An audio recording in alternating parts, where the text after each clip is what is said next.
I'm Corbett Wall with DV Auction, here with the cattle market summary for the week ending March the 4th, brought to you in part by the American Simmental Association, the founder of International Genetic Solutions, fueled with data from 12 breed associations across the United States and Canada, 16 million records on animals, and over 300,000 animals added every year. Pressure failed this last week. We'd had a couple 3 weeks there of a rally there, kind of a mild rally, but a decent rally and a little bit unexpected in the cattle markets. But we kind of come into this week thinking that we were going to see some pressure because it just had that kind of a feel for it, and the markets didn't really know, the cash markets didn't really know which way to go. We're waiting on the board to really tell them what to do, and the pressure we thought would come, especially on the board, really didn't show up. Live cattle futures on April ended Friday up 90 cents, which that's surprising on Friday. They didn't have any fat cattle trade and the board was still stronger on Friday there. Ended the week at 136.35, which was only 65 cents lower for the week, and we really thought that it would be a lot more than that.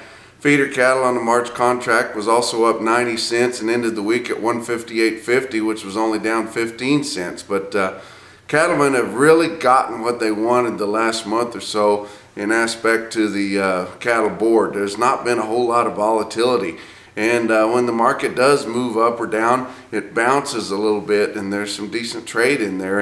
And whether that has much to do about the changes they've made or not, or just the threat of scolding some of them for that high frequency trade, but especially since we moved into this month here and we've gotten into not having the overnight trade, it just seems like this board's got a little bit more pants to it, and it doesn't fall off one way or the other so bad.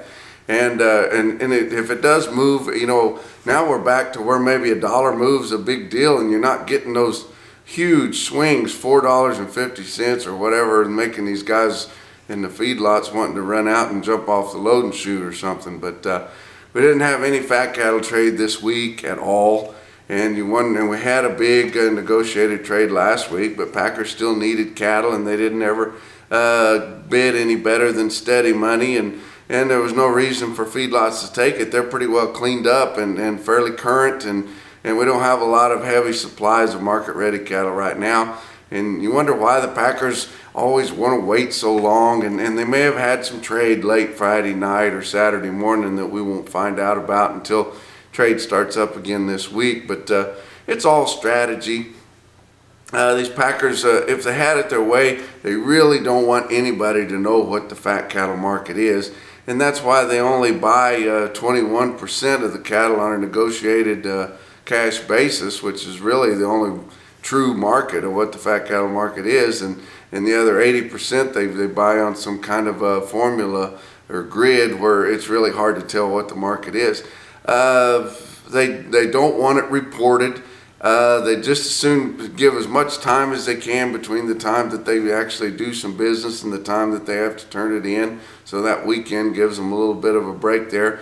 They want some captive supplies, so they would like to hold off on buying anything on the spot market so that they can get some more of these feedlots to cave in and promise some cattle for the next 2 or 3 months out on some kind of a formula deal. But we didn't have any direction on the fat cattle market this week other than it's going to be steady to firm. Weekly box beef sales on choice through the week was up 271 for 219.22 ending the week, and select lost 9 cents in the weekly trade, ending at 212.27. Your slaughter this week was actually a little better than what we thought it might be. Ended up at 533,000 for the week, which was just 1,000 less than last week and just 2,000 less than the same week a year ago. Look at your cash feeders this week. Prices were mostly firm, a lot of steady to a little bit higher. So I say mostly firm, but up to $5 higher, and sometimes a little more than that on some true stalker cattle, some hard wintered agey kind of calves, or some calf weight yearlings that are really ready to go to a major grazing area and then put on that early quick weight. We're just barely into March here, and it seems like it's been spring forever. This winter was just ended real abruptly, and we had such a mild winter everywhere, and now everybody's pretty much agreed that we've gone into spring mode where nobody's worried about winter anymore. Might get a freak storm come through, but the way the winds are blowing and the temperatures and the severe weather that's starting to come through, it just seems like we're, ahead already 45 days. But we've had good demand across all your feeder and stocker cattle markets, but there is some caution out there. It's getting pretty dry. I know we've had some big storms move through us in the southeast and places like that, but across the Corn Belt, it's pretty dry.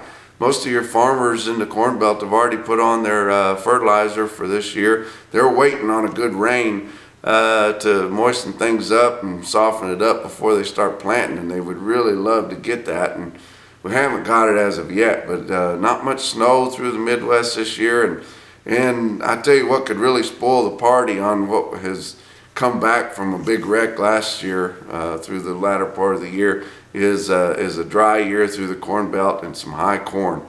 You look at some quotes there. Ogallala, Nebraska had a heck of a sale this week. On Thursday at 7,500 head. You look at the government market report, had no trend on it, as I guess they didn't have any record of the last sale that they had there.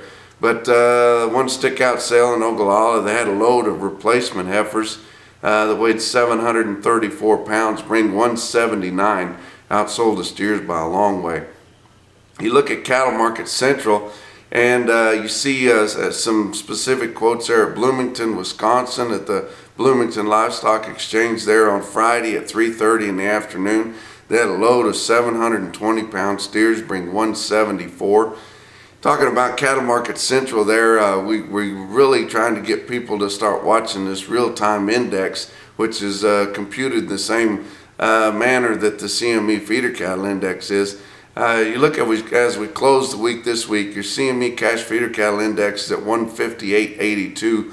Your real-time index computed solely on information from Cattle Market Central, automated market reporting system through DV Auction there, is your real-time index was 158.81, was 1 penny off.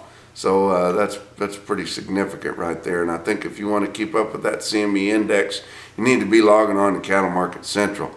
Check out DV Auction. We're right in the middle of sales season right now.